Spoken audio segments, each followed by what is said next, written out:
Hello everyone, this is Danny with Living the Dream. I'd like to talk to you today about one of the number one issues or problems that occur on your HVAC that cause your compressors to fail and your units to fail, which is dirty coils. You got to have the correct airflow. If you don't have the correct airflow, then what ends up happening is your unit will start to freeze up. It can get dirty, and it's going to cause your compressor to work harder, which is going to cause your compressor to fail faster. So this is a picture of a condenser. Typical, you've got trash all over it, but what you're not seeing is that every time you mow the yard, you're taking and you're pushing all that grass into these coils. These fans are very close together. Depending on the efficiency rating is going to depend on how close they are together. So you want to clean those. This is another picture that shows that over here where there was a cage that covered this, how clean that is. But then if you look at this side, it looks terrible. And if you look at this side, it looks terrible. So even as a homeowner, you can go out and you can disconnect the power from the unit by pulling the disconnect outside. I would also turn off the breaker just to make sure. You can take off the screws on the cover. Some of these you have a big cage at the top that you can just take off, but a lot of them have screws around the cover.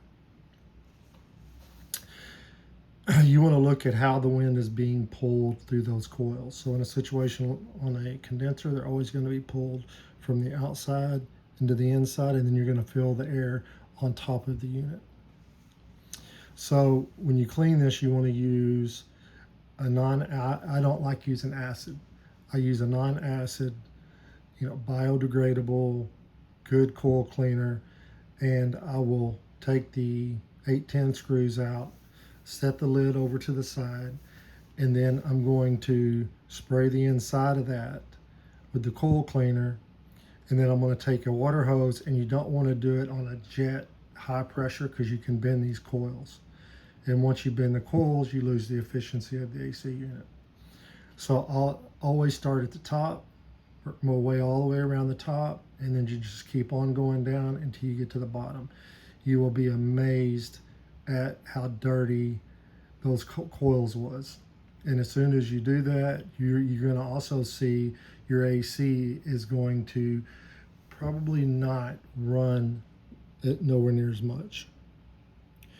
Now we're going to talk about, this is an A coil. It's an evaporator coil inside of a house.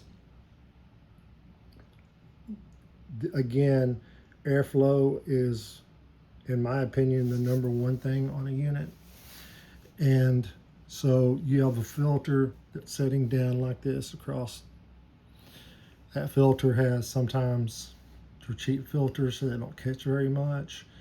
The unit froze up, so somebody didn't change the filter like they should have. I like to change my filter the first of every month, when you pay your rent or your mortgage bill, whatever it is.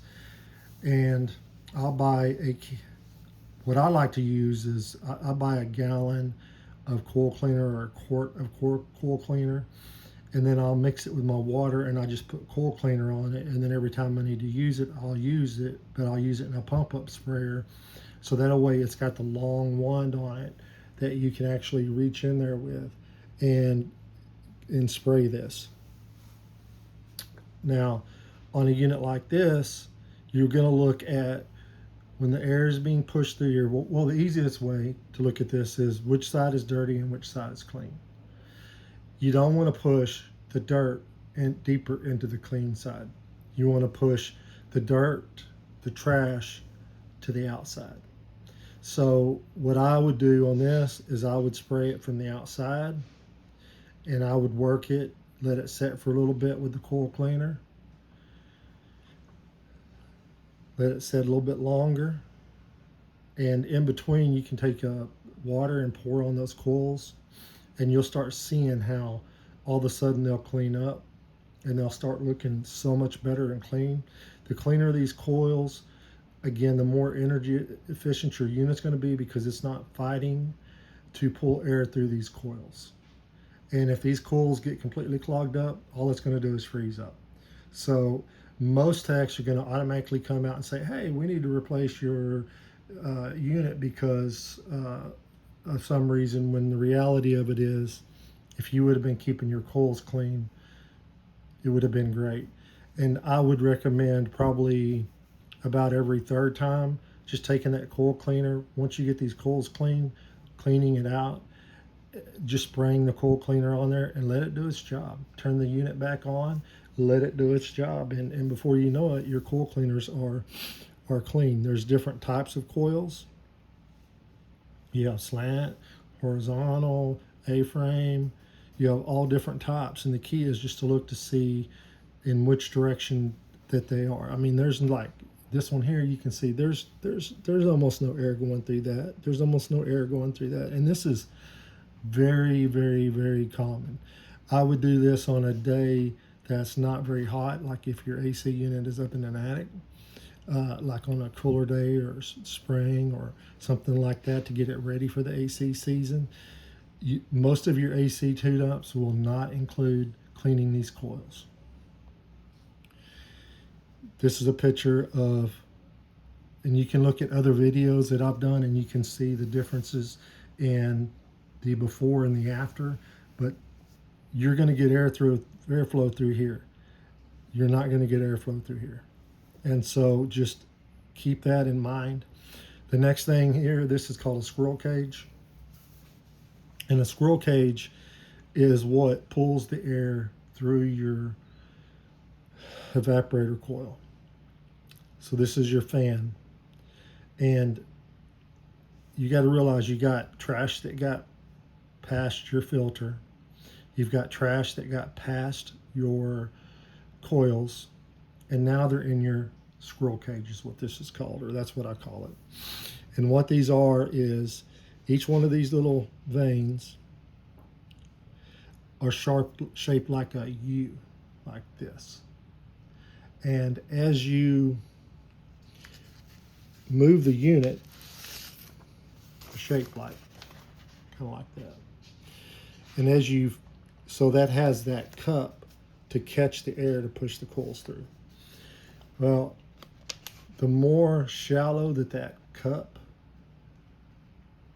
gets, the less airflow that it can push through that unit. So it's very, very important to clean these. These you'd probably want an AC guy to clean, because in most cases you're going to have to pull out the motor,